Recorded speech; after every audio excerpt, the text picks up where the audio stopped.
Where does this end? Is this just the beginning of something that could turn uglier? Well, thanks so much for having me on the show.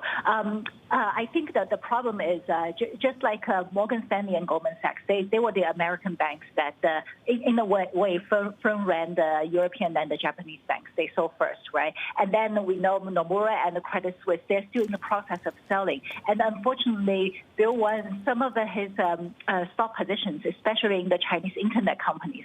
They are kind of tricky to sell because they're not like your Tencents or Alibaba.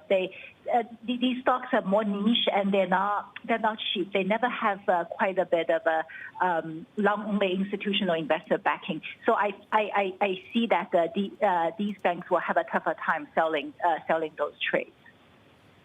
So, Shuli, will it actually change? I mean, it's really quite amazing how, everything is interconnected and just kind of also reminds us on, some of these big clients, how important they are. Will it change the way some of the banks or some of the margin calls will operate? Or is this very idiosyncratic just because of Bill Huang's family office?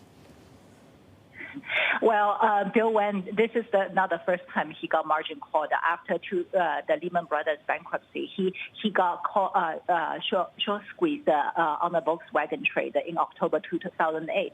And back then, the big banks were giving the basically big hedge funds too much leverage. So that was basically 12, 13 years ago, and we are here again. So I don't know. I hope the banks get to improve their compliance issues.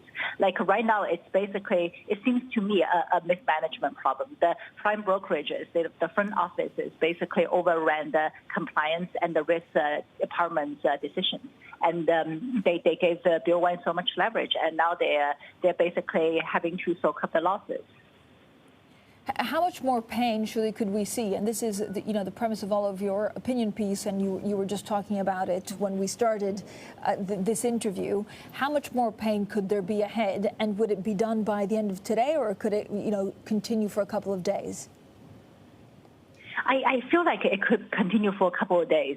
Going back to the column, basically in March, the U.S. long-short equity hedge funds, they haven't been doing very well. All the crowded trades that they piled into, these stocks got sold off the most.